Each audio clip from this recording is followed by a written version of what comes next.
Assalamualaikum warahmatullahi wabarakatuh. Alhamdulillahirabbil alamin. Allahumma shalli wa sallim ala habibina wa nabiyyina Muhammadin wa ala alihi wa sahbihi ajmain. Pagi ini kita akan kembali membaca dan berusaha memahami hikmah-hikmah yang terdapat pada kitab Al-Hikam Al-Athaiyah.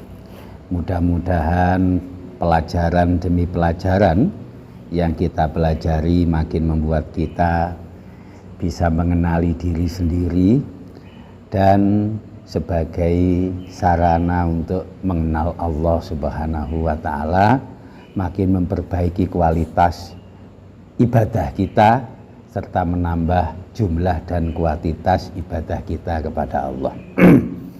Hikmah yang akan kita baca adalah 109 dan akan kita lanjutkan jika ada waktu di 110 atau 111. Setidaknya 109 dan 110 insya Allah. Mari kita baca bersama-sama dengan terlebih dahulu membaca basmalah. Bismillahirrahmanirrahim. Subhanaka la ilma lana illa ma 'allamtana innaka antal alimul hakim.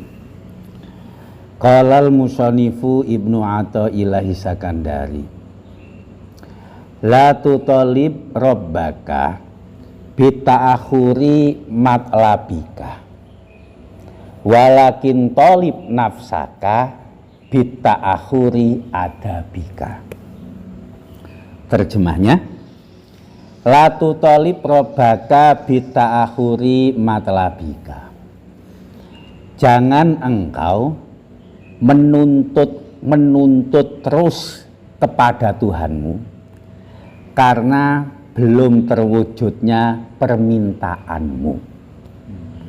Tapi walakin talib nafsaka, akan tetapi tuntutlah dirimu sendiri bita'akhuri adabika, karena mundurnya atau rendahnya adabmu.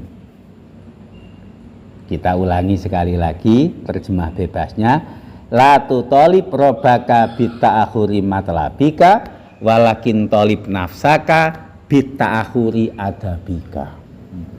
Jangan terus-menerus menuntut Tuhanmu karena belum terwujudnya keinginan dari doamu, tetapi tuntutlah dirimu sendiri betapa engkau sungguh hamba yang rendah adab dan tata keramanya.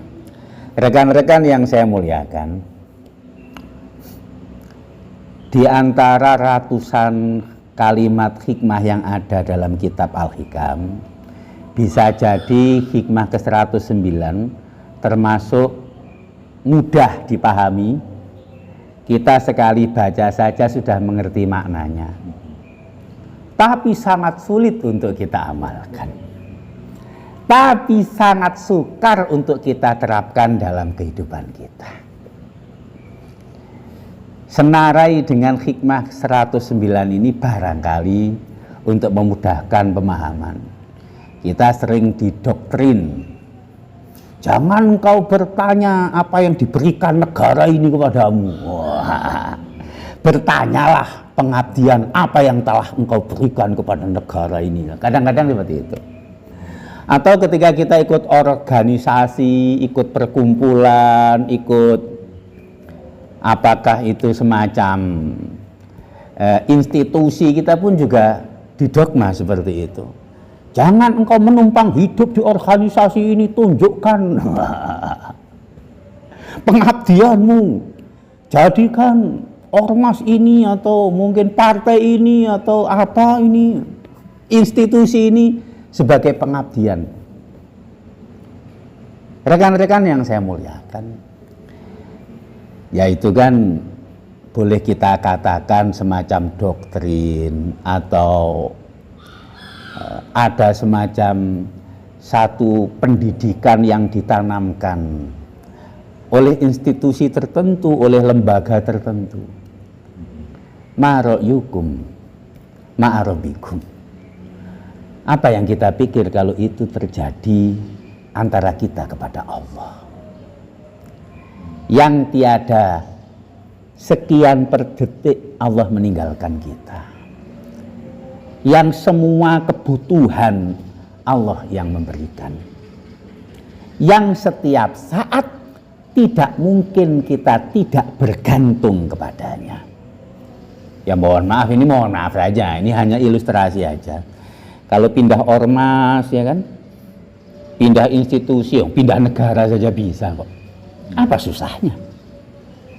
Kalau pindah dari genggaman kuasa Allah kan tak mungkin kita bisa.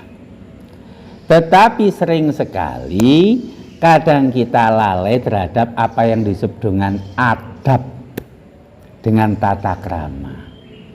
Maka Asy-Syaikh Ibnu Athaillah Sakandari mengatakan, dalam ilustrasi kita berdoa dan memohon kepada Allah, yang terpenting diantaranya adalah menunjukkan adab kita sebagai hamba kepada Allah Subhanahu wa Ta'ala.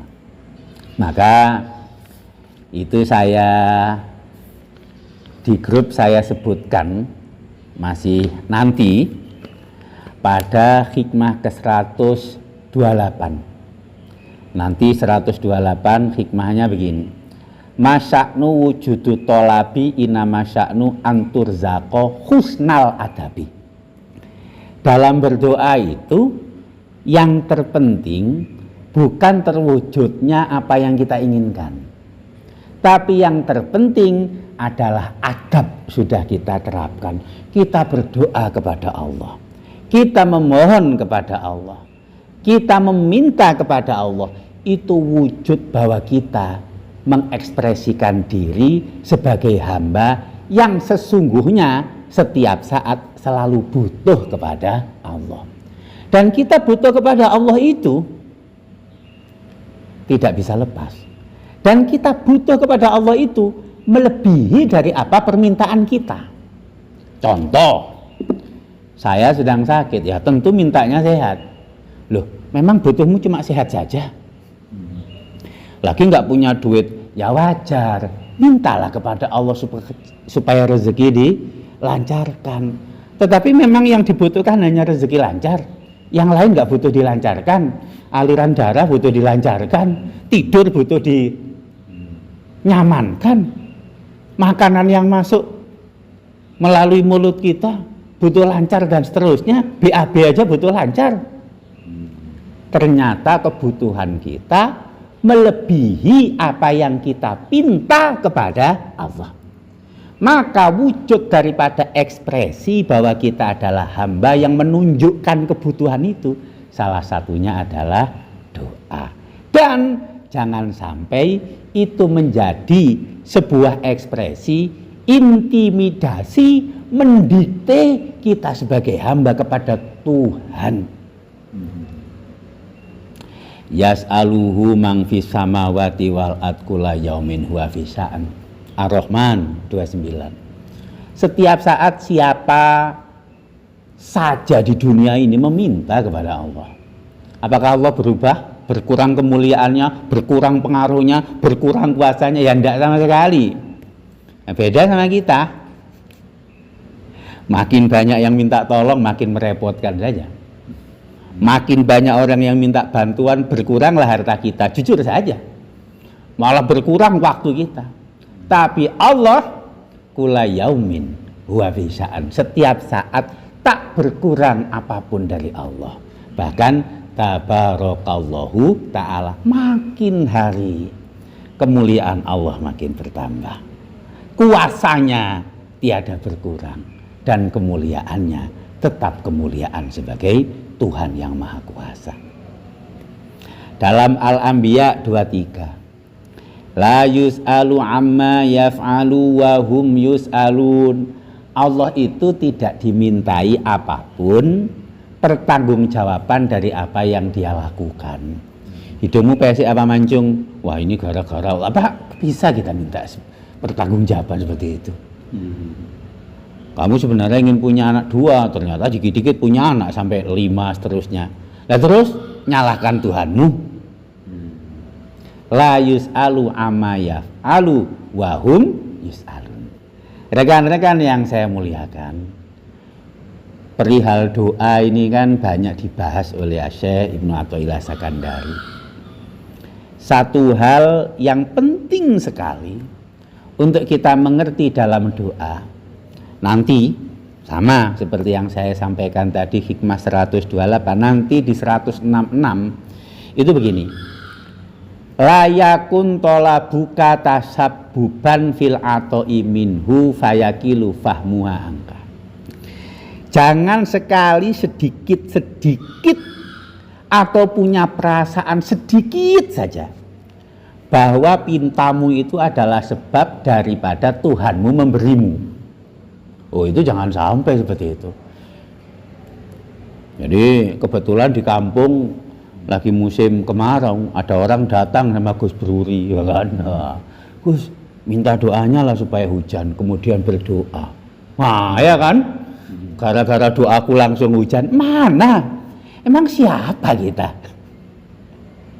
Jangan sampai ada sedikit pun perasaan bahwa doamu adalah sebab dari terwujudnya pintamu. Allah Maha Kuasa mewujudkan apa saja dengan dan tanpa doa, dengan dan tanpa permintaan.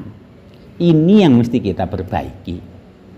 Ini tidak macam-macam. Ini bukan soal adab, tetapi juga bagian daripada tauhid, bagian daripada kita mengesahkan Allah dalam struktur akidah kita yang betul kepada Allah. Jangan sampai meyakini apapun doa, apapun pinta, baik dari kita maupun dari siapapun, itu menjadi penyebab Allah memberikan atau mewujudkan apa pinta kita. Sulit kan? Maka tidak mudah. Dan kita mesti setiap saat berdoa sebagai wujud ubudiyah kita kepada Allah. Karena Rasulullah Muhammad SAW mensabdakan ad-du'a'u mukhul ibadah.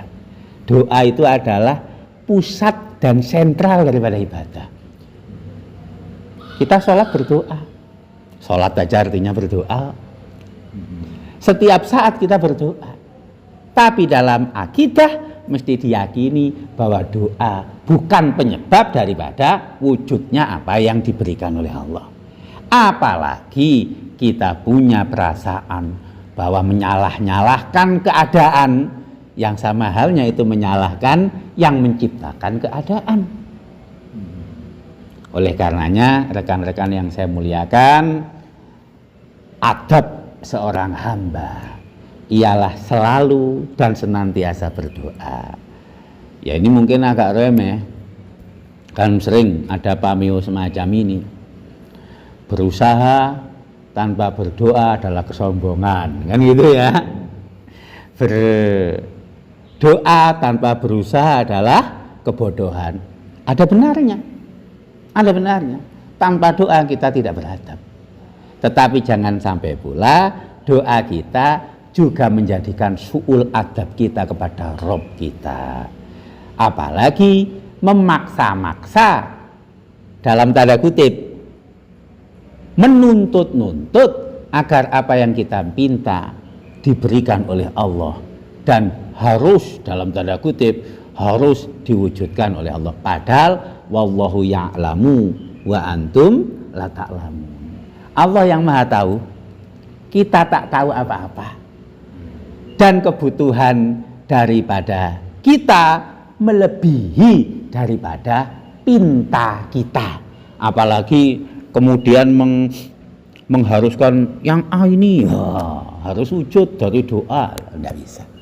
Rekan-rekan yang saya muliakan, maka yakinlah dengan seyakin-yakinnya Allah Maha tahu dengan apa dan seperti apa yang terbaik bagi kita hambanya. Alaihissallahu bi'a'lama bisyakirin. Al-An'am 53. Bukankah Allah Maha tahu terhadap hamba-hambanya, siapa yang bersyukur, siapa tidak. Nggak usah khawatir. Kita sama negara saja sering menggantungkan kok. Sama perusahaan saja sering kita menggantungkan. Oh, tanggal segini sudah pasti cair, orang kita sudah bekerja kok. Sama kantor saja kita sering sudah hampir memastikan kok, oh udah bekerja full. Berarti tanggal ini ada pencairan. Masa engkau sama Allah nggak yakin? Tunjukkan saja ibadah kita, ketaatan kita, tunjukkan ketulusan kita dalam beribadah kepadanya, dan Allah Maha tahu yang lebih baik dan paling baik untuk kita, dan Allah Maha tahu keperluan dan kepentingan hamba-hambanya. Itulah rekan-rekan hikmah yang ke-109. Mari kita lanjutkan hikmah ke-110.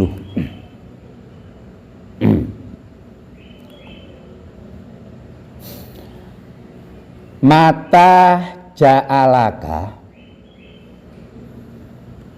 fi dhahiri mumtasilan li amrihi wa razaqaka fil batini al istislama li qahrihi faqad a'zama al minnata alaika. Artinya, mata ja'alaka fi dhahiri mumtasilan li amrihi, di saat Allah menjadikanmu secara lahiriah taat dan mengikuti perintahnya. Secara lahiriah kita sujud, ruku. Allah perintahkan kita ruku dan sujud dalam sholat. Secara lahiriah kita dijadikan seperti itu oleh Allah.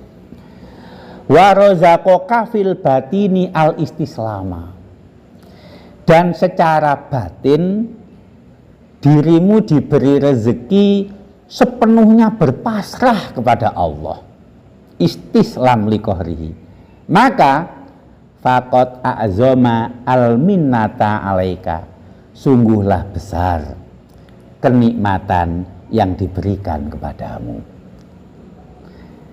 Mata ja'alaka fi zahiri mumtasilan li amrihi wa razaqaka fil batini al istislama li qahrihi faqad a'zama al minnata alaika. Saat Allah menjadikanmu secara lahiriah taat dan ikut perintahnya, dan secara batin hatimu penuh kepasrahan terhadap kehendaknya, maka itulah nikmat yang sungguh agung dari Allah untukmu. Rekan-rekan yang saya muliakan, Asy-Syaikh Asy-Syarqawi, salah satu Syekhul Azhar yang juga menulis syarah daripada Al-Hikam, menyebut hikmah ke-110 ini sebagai Shirathul Mustaqim, jalan lurus yang harusnya kita berada di atasnya. Beliau juga menyebutkan inilah sesungguhnya istiqomah sejati. Apa itu? Mumtasilan li amrihi istislam li qahrihi. Secara lahiriah kita taat, secara batin hati kita tulus pasrah dan betul-betul mengikuti apa yang menjadi perintah Allah itu tanpa ada sedikit pun berat. Karena kadang-kadang kita ini ngikuti di lahiriah saja, batiniahnya ada berontaknya sikit-sikit. Kadang-kadang ini ekspresi saja ini. Ini hanya lucu-lucuan saja ini, Pak Haji. Kadang-kadang, kok udah zuhur lagi sih? Gitu kan. Ngomongnya enggak enak. Ya, kok udah zuhur lagi?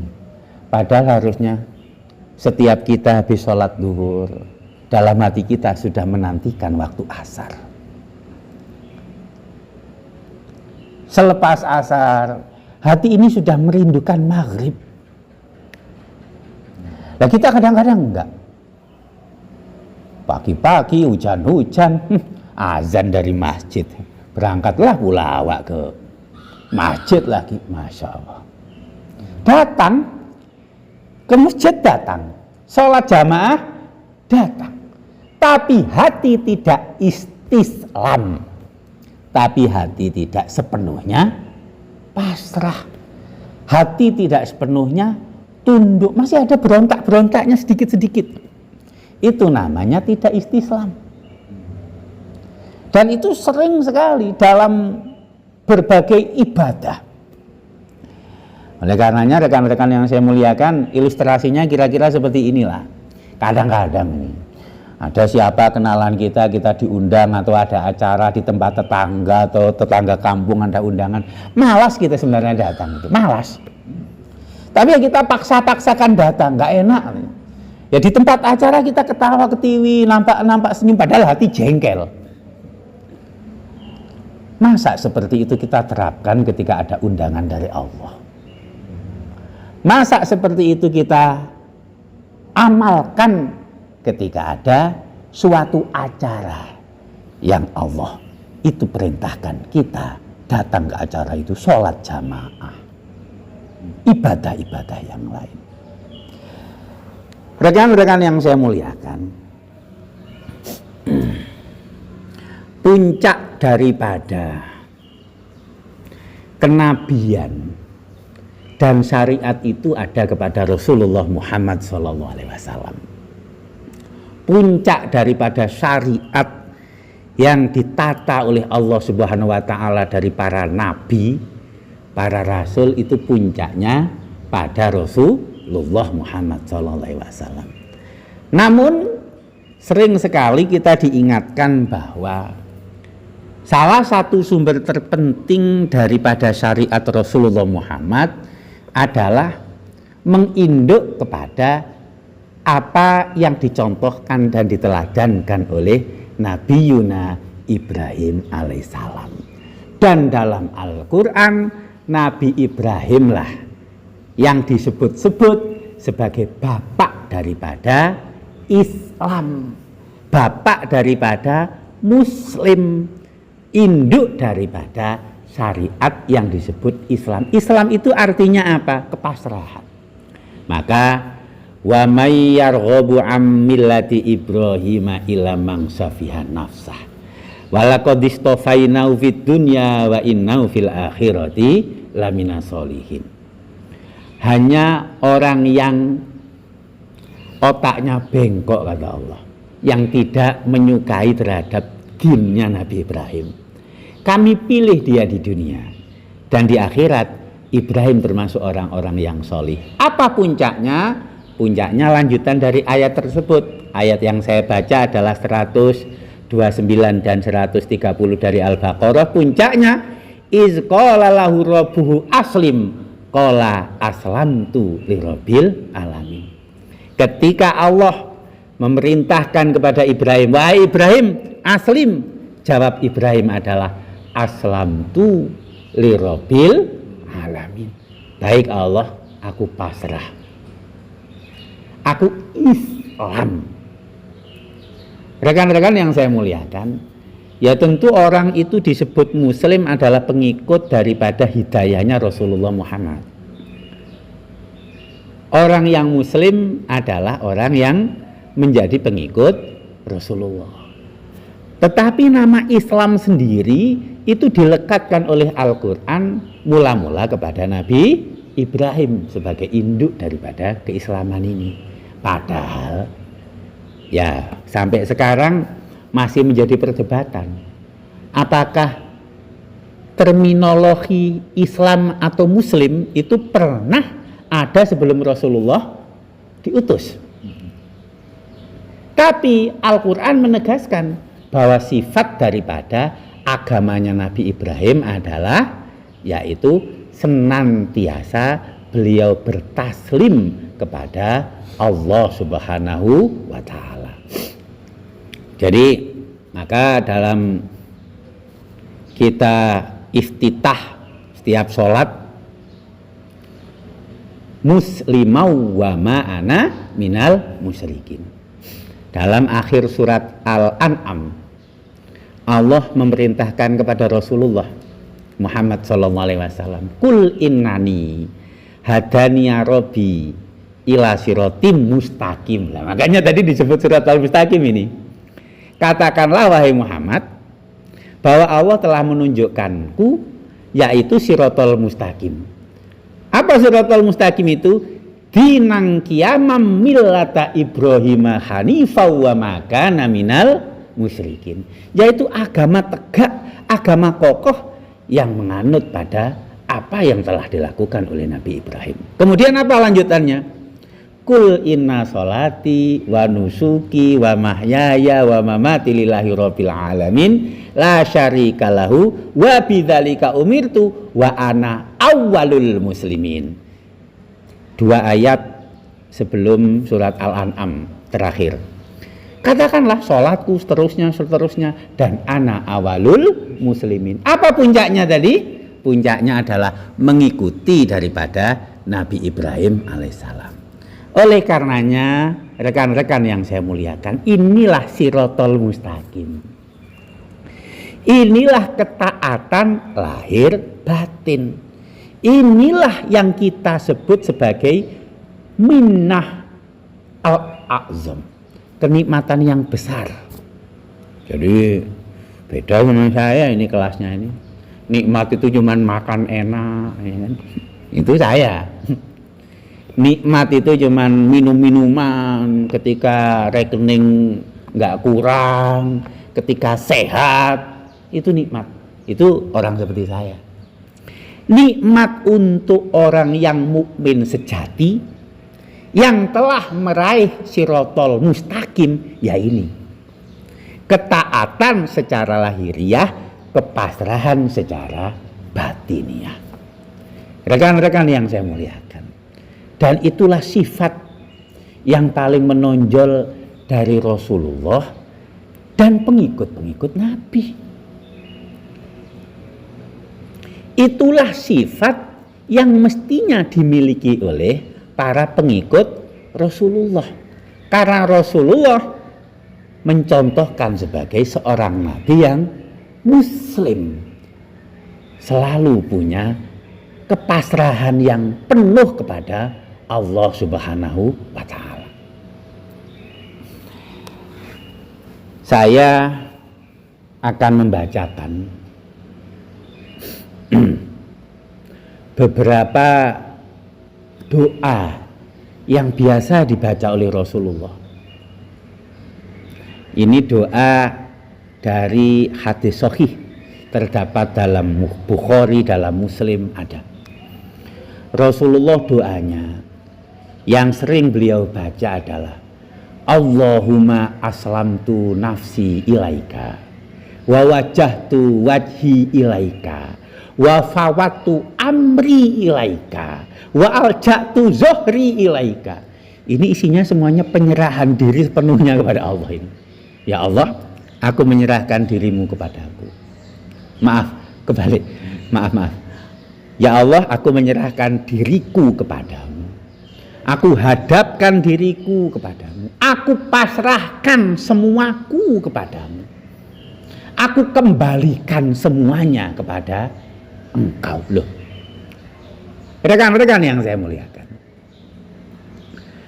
sudah sepakat kita ini di antara agama samawi bahwa orang Yahudi dengan orang Nasrani itu lebih buruk. Orang Yahudi, orang musyrik Yahudi itu, maaf saya ulangi kata-kata saya, orang Yahudi itu lebih buruk dan lebih dilaknat oleh Allah dibandingkan orang Nasrani. Padahal orang Yahudi itu tauhid, orang Nasrani jelas musyrik, ya. Orang Yahudi tauhid. Apa pasal? Pasalnya adalah sering sekali Allah menyinggung dan dicontohkan oleh Allah dari perilaku orang Yahudi ini adalah, mari kita baca di antaranya. Wa idza khadna misaqakum wa rafa'na fawqakum tur khudhu ma atainakum biquwwati wasma'u qalu sami'na wa asaina. Perilakunya orang Yahudi bukan sami'na wa ata'na, tapi sami'na wa asaina. Iya, kami dengar, tapi kami enggak taat. Ya kan?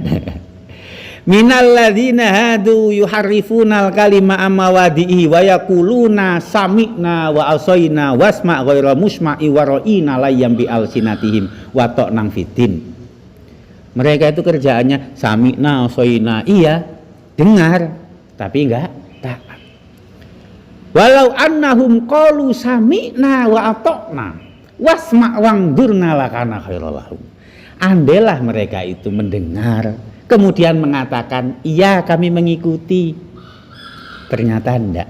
Inilah salah satu kesalahan dan hal yang menjadikan mereka orang yang terlaknat.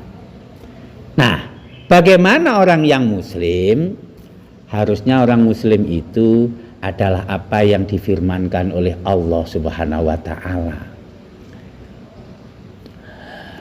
Wazkuru ni'matallahi alaikum wa misaqahul ladzi wasaqakum bi id qultum sami'na wa ata'na wattaqullah innallaha alimum bidzatis sudur. Ini dalam surat Al-Maidah 6. Ingatlah nikmat yang Allah berikan kepada kalian. Dan ingat, ini penting untuk kita ketahui. Wa misaqahul ladzi wasaqakum bi. Dan ingat ada perjanjian di antara kalian sama Allah. Idz qultum sami'na wa ata'na. Ketika kalian mengatakan sami'na wa ata'na. Wattaqullah, bertakwalah kepada Allah. Dan Allah menutup ayat ini dengan indah sekaligus tegas. Innallaha alimum bidzati sudur. Allah itu maha mengetahui apa isi hati.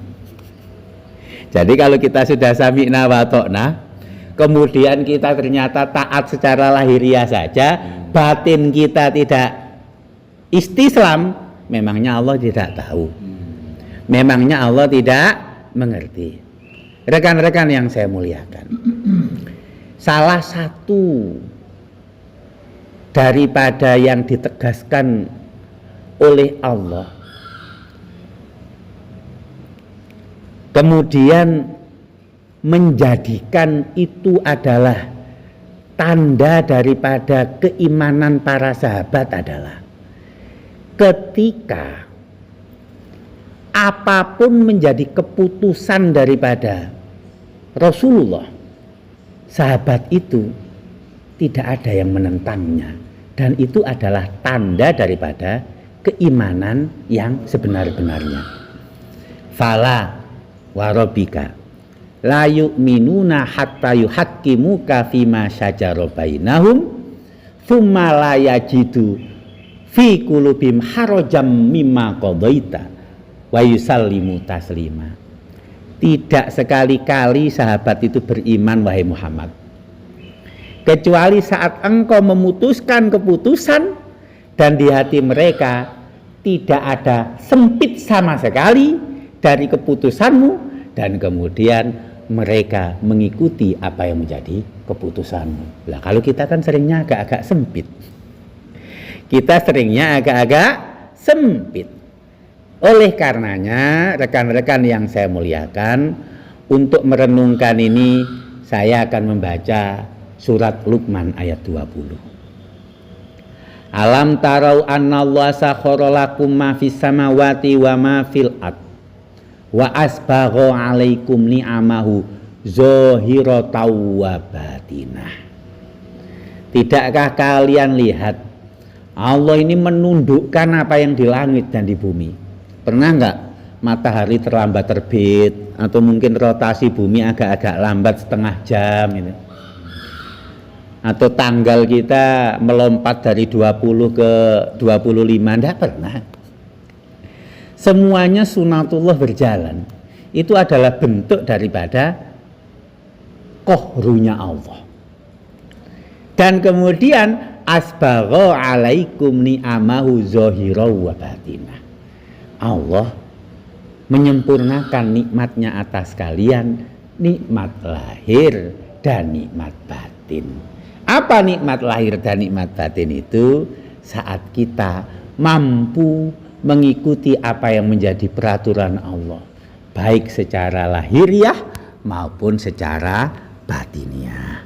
Itulah rekan-rekan puncak daripada keimanan kita. Innama kana qaulul mu'minina idza du'u ilallahi wa rasulih liyahkuma bainahum ayyaqulu sami'na wa ata'na wa ulaika humul muflihun. An-Nur 51. Ucapan orang mukmin apabila mereka diundang oleh Allah dan Rasulnya, apabila mereka diajak oleh Allah dan Rasulnya, maka kami mendengar dan kami taat. Wa ulaika humul muflihun, dan merekalah orang-orang yang beruntung. Oleh karenanya, ayo latihan ini.